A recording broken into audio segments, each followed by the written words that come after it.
ठीक है बेटा, गुड। अब हम क्या पढ़ते हैं, तीसरी विधि, प्रेरक की क्या पढ़ना है, तीसरी विधि।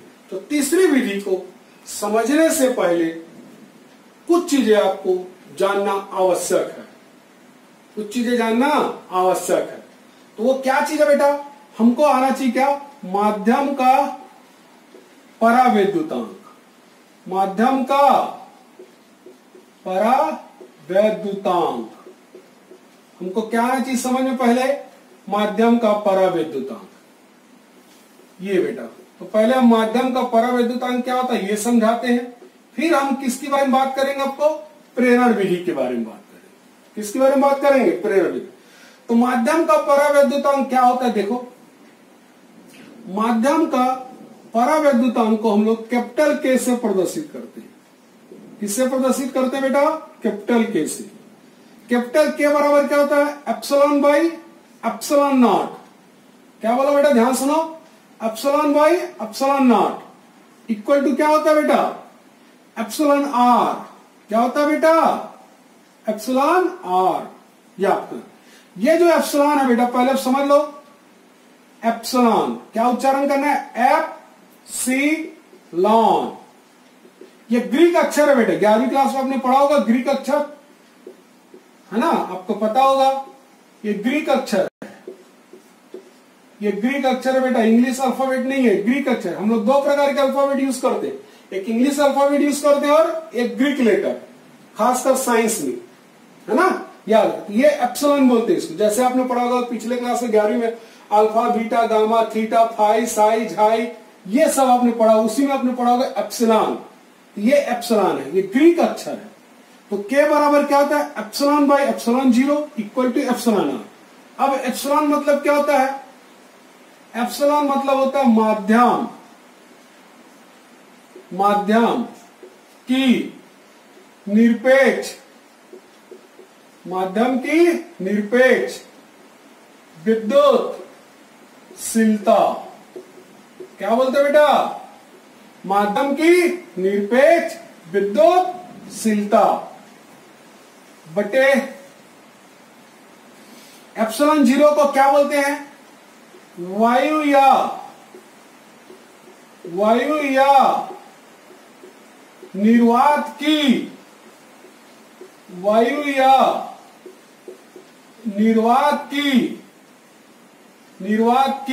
निरपेक्ष विद्युतशीलता, यह आपको नाम, वायु या निर्वात की निरपेक्ष विद्युतशीलता एप्सिलॉन जीरो को। के को क्या बोलते हैं, माध्यम का परावैद्युतांक। एप्सिलॉन आर को क्या बोलते हैं बेटा, माध्यम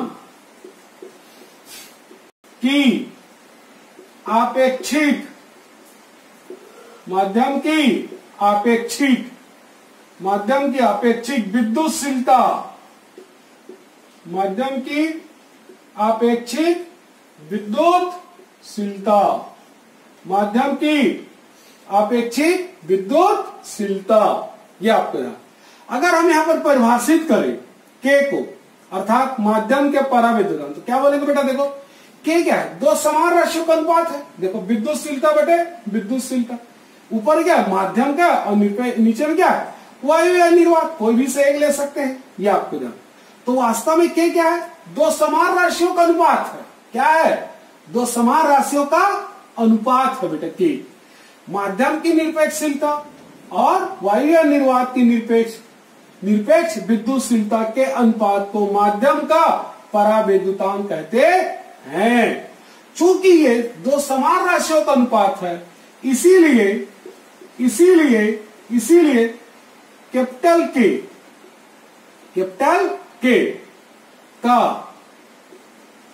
के का ना तो कोई मात्रक होता है बेटा, ना तो कोई मात्रक होता है और न ही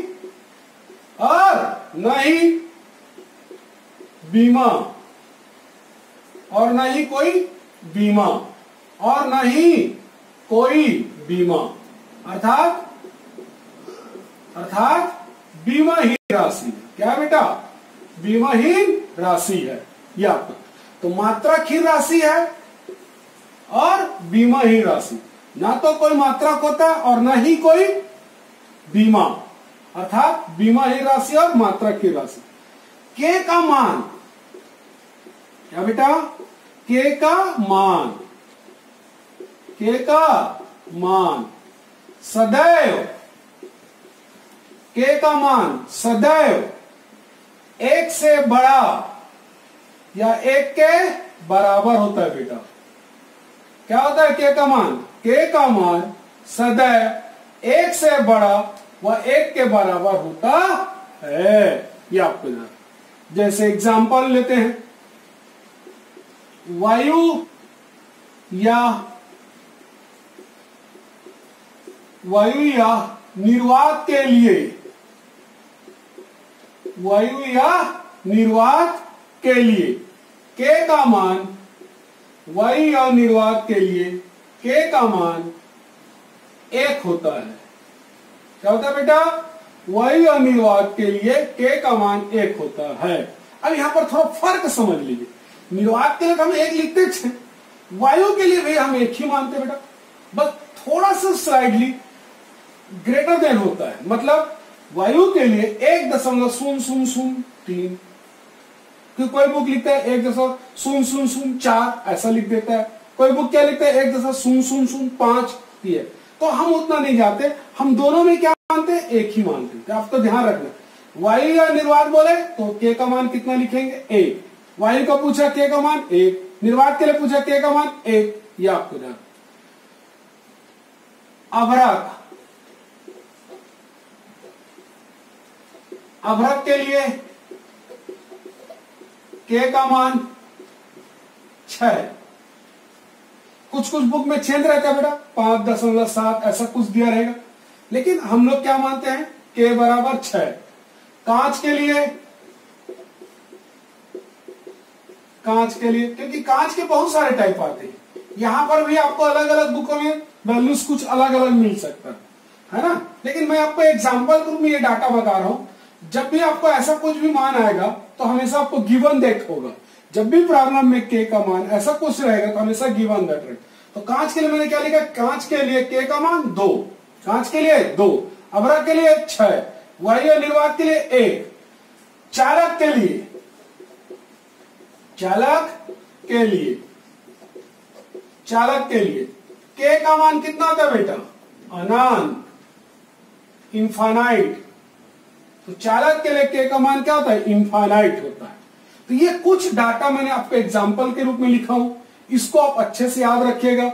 इतना अगर आप याद कर लिए तो काम चल जाएगा। और जब भी कुछ अलग प्रकार का कोई भी चीज देगा न्यूमेरिकल में, तो हमेशा आपको गिवन दैट होगा के का वैल्यू क्या होगा, वो आपको देगा बेटा। जैसे लकड़ी के लिए बोलेगा तो आपको के का वैल्यू दिया है, एवोनाइट छड़ है तो के का वैल्यू दिया रहेगा। ये आपको ध्यान रखना। लेकिन इतना चीज आपको, अगर हम इस डाटा को देखें ध्यान से तो हम एक और छोटी सी बात समझ सकते हैं कि माध्यम का परावैद्युतांक क्या होता होगा। हम ऐसा भी बता सकते हैं। कैसे? जिस पदार्थ के लिए के का मान जितना ज्यादा होगा, जितना ज्यादा होगा वह पदार्थ उतना ज्यादा विद्युतमय होगा, वह पदार्थ उतना ज्यादा विद्युतमय होगा, अर्थात उतनी आसानी से वो अपने में से आवेश को क्या करेगा? फ्लो करेगा।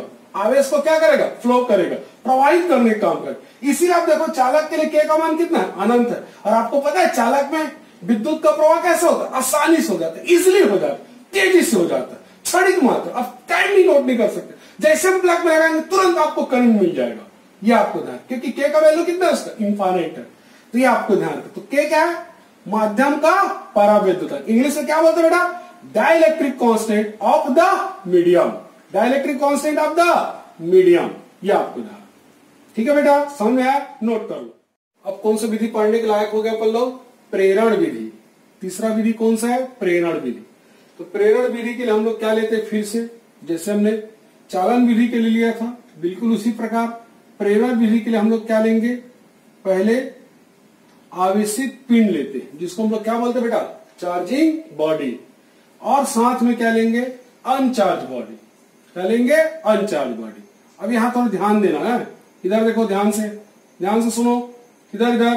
हाँ, तो अनावेशित पिंड को जैसी हम अनावेशित पिंड को जैसे ही हम आवेशित पिंड के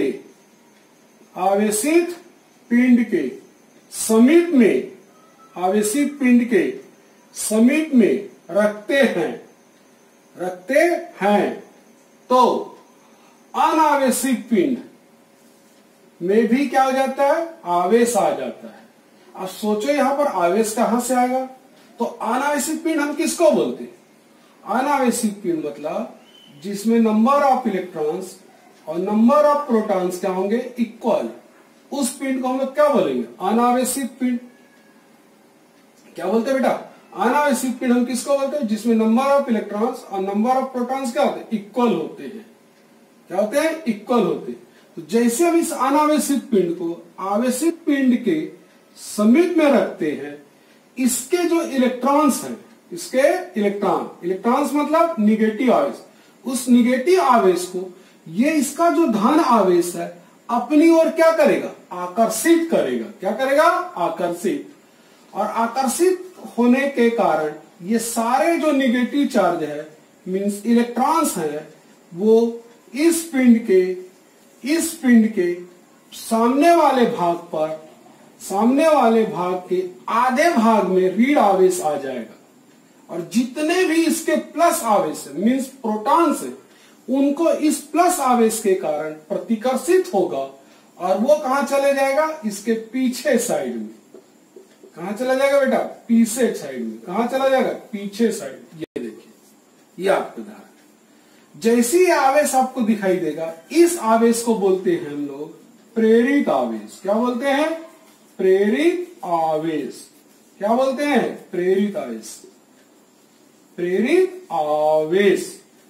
फिर से सुनो ध्यान से एक बार आप, अनावेशित पिंड को आवेशित पिंड के समीप में रखते हैं तो अनावेशित पिंड का जितने भी निगेटिव चार्ज है इस धन आवेश के कारण आकर्षित हो जाता है और आकर्षित होकर इसके सामने वाले साइड के आधे पोर्शन पर आ जाता है।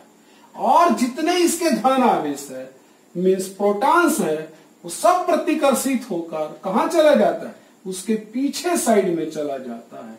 ये जो आवेश आपको दिखाई दे रहा है अनावेशित पिंड पर, इसको हम लोग बोलते हैं प्रेरित आवेश। क्या बोलते हैं बेटा, प्रेरित आवेश।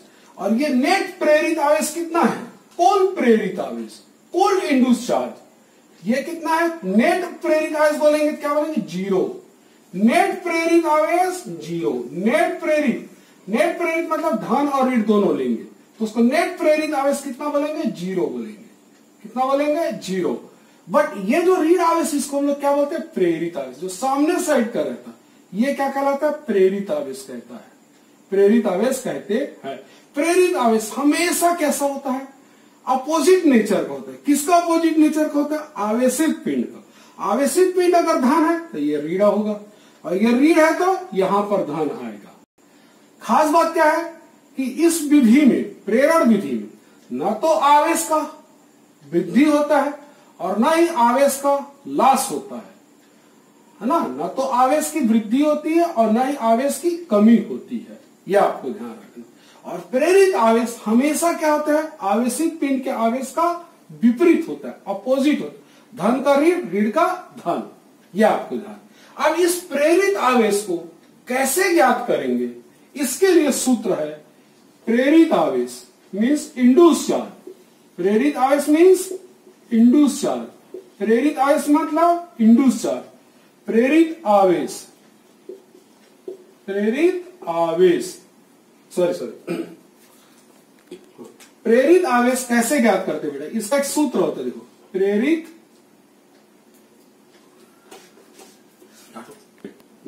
प्रेरित आवेश ज्ञात करने का एक सूत्र होता है। ये देखो, इंड्यूस चार्ज। प्रेरित आवेश मतलब इंड्यूस चार्ज। प्रेरित आवेश मतलब इंड्यूस चार्ज। इंड्यूस चार्ज को हम लोग किससे प्रदर्शित कर रहे हैं, क्यू डैश से। किससे, क्यू डैश से। तो प्रेरित आवेश क्यू डैश से प्रदर्शित कर रहे हैं। माइनस क्यू 1 माइनस 1 अपान कैपिटल के। तो प्रेरित आवेश मतलब इंड्यूस चार्ज क्यू डैश बराबर माइनस क्यू 1 माइनस 1 अपान कैपिटल के। अब इस सूत्र में देखो क्या है, ये जो क्यू है स्मॉल क्यू जिसको मैं लिखा हूं, ये जो क्यू है क्या बताता है, आवेशित पिंड का आवेशित पिंड का आवेश, आवेशित पिंड का आवेश विथ साइन चिन्ह सहित, चिन्ह सहित, चिन्ह सहित आवेशित। तो क्यों क्या बेटा, आवेशित पिंड का आवेश चिन्ह सहित, के क्या है कैपिटल के, माध्यम का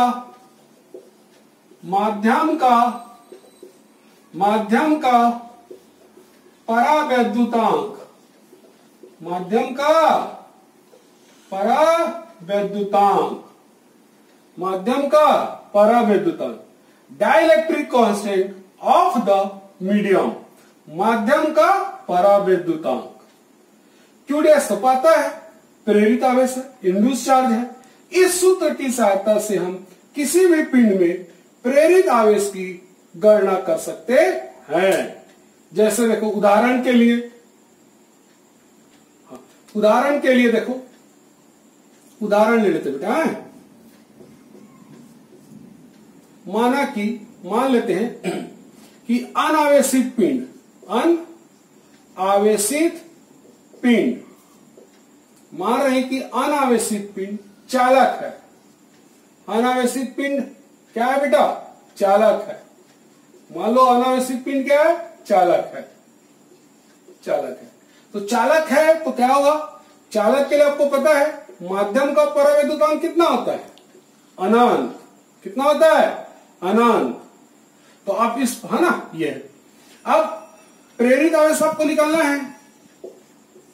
क्या निकालना है, प्रेरित आवेश। तो ये सूत्र लिख देंगे, क्यू डैश बराबर माइनस क्यू 1 माइनस 1 अपान कैपिटल के, 1 अपान कैपिटल के। तो प्रेरित आवेश क्यू डैश माइनस, ये माइनस तो पहले से था सूत्र में। अब क्यू क्या है देखो, आवेशित पिंड का आवेश। तो आवेशित पिंड का आवेश क्या लिए थे, आवेशित पिंड का आवेश क्या लिए थे बेटा, याद करो, प्लस कैपिटल क्यू। याद है ना, डायग्राम में इससे पहले, है ना, प्लस क्यू लिख देंगे। चिन्ह सहित लेना है, देखो लिखा यहां पर, चिन्ह सहित लेना है, विथ साइन 1। के का मान कितना लेना बेटा, चालक है तो चालक के लिए के का मान अनंत, चालक के लिए के का मान अनंत। तो प्रेरित आवेश कितना आएगा देखो, ये प्लस माइनस क्या आ जाएगा, माइनस क्यू। 1 बाई इंफिनिटी क्या होगा, 0। तो 1 माइनस 0, 1 आ जाएगा यहां। 1 से मल्टीप्लाई करेंगे बेटा, माइनस क्यू। ये आ गया प्रेरित आवेश।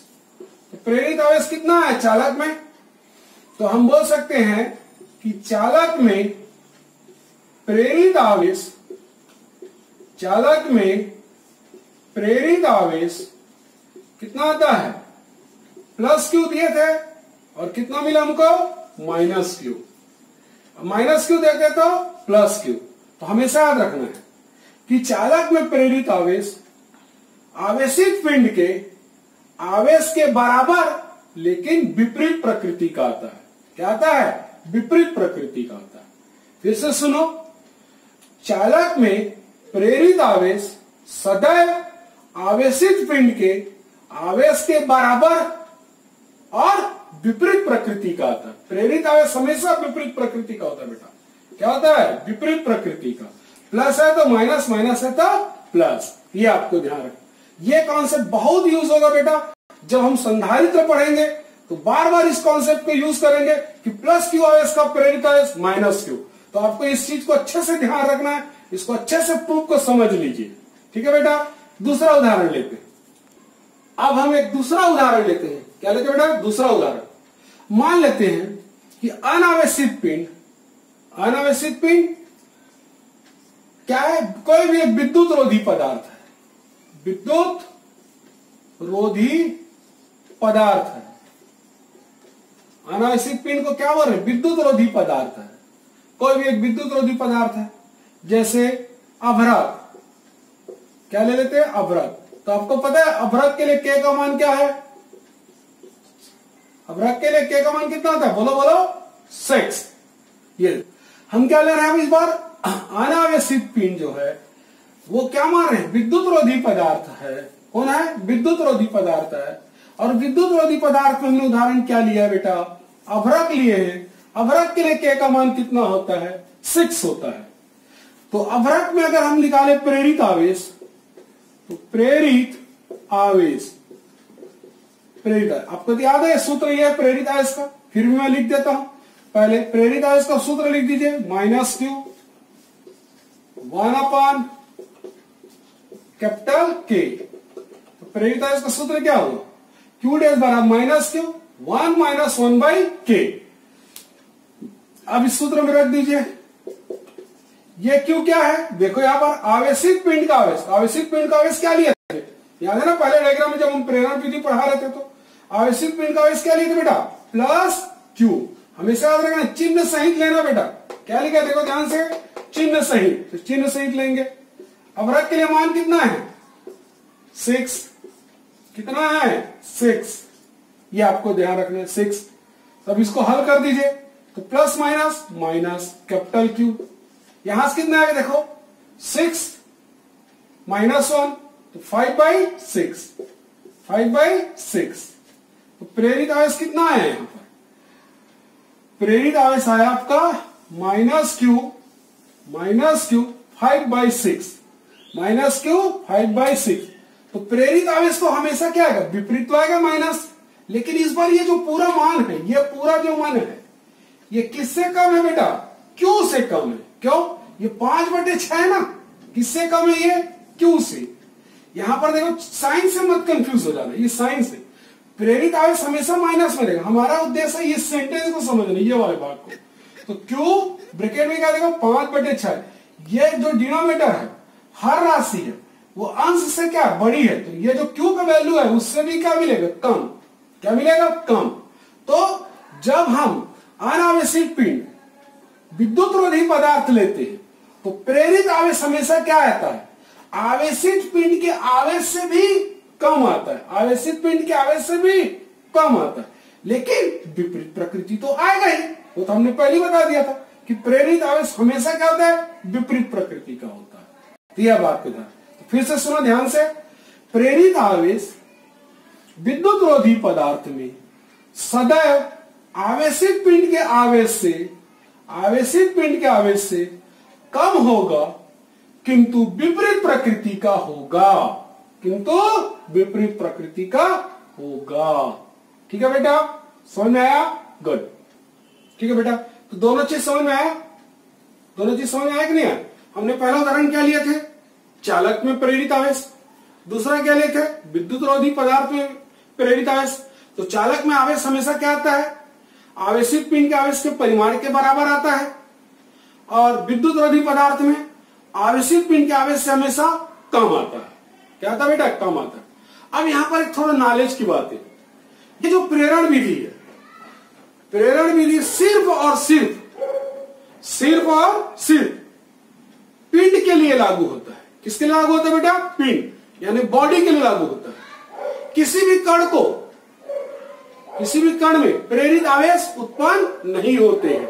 किसी भी कण में प्रेरित आवेश उत्पन्न नहीं होते बेटा, ये आपको अच्छे से ध्यान रखना। प्रेरित आवेश सिर्फ और सिर्फ पिंड में उत्पन्न होते हैं, कण में उत्पन्न नहीं होते। पिंड और कण का मतलब तो समझते होगे, छोटी क्लास में पढ़ा होगा। फिर भी मैं आपको समझाने के लिए बता देता हूं। पिंड मतलब ऐसे बॉडी को हम लोग पिंड बोलते हैं जिसका डायमेंशन होता है बेटा, विमाएं होती है बेटा। और कण किसको बोलते हैं? कण मीन्स पार्टिकल। किसको बोलते हैं? जिसमें हैज नो डायमेंशन, उसकी कोई विमाएं नहीं होती है, हम उसको कण बोलते हैं। कण को हमेशा एक पॉइंट से शो करते हैं बेटा। क्या शो करते हैं? पॉइंट से। हैज नो डायमेंशन मीन्स ना तो लंबाई, ना चौड़ाई, ना मोटाई, कुछ भी नहीं है उसका, कोई डायमेंशन नहीं, हम उसको करें। तो हमेशा ध्यान रखना कि प्रेरण विधि सिर्फ और सिर्फ पिंड के लिए लागू होगा, पिंड चाहे चालक हो चाहे कुचालक हो, है ना, याद रखना। प्रेरण विधि कण के लिए लागू नहीं होता है, कण के लिए लागू नहीं होता है। ठीक है बेटा, गुड।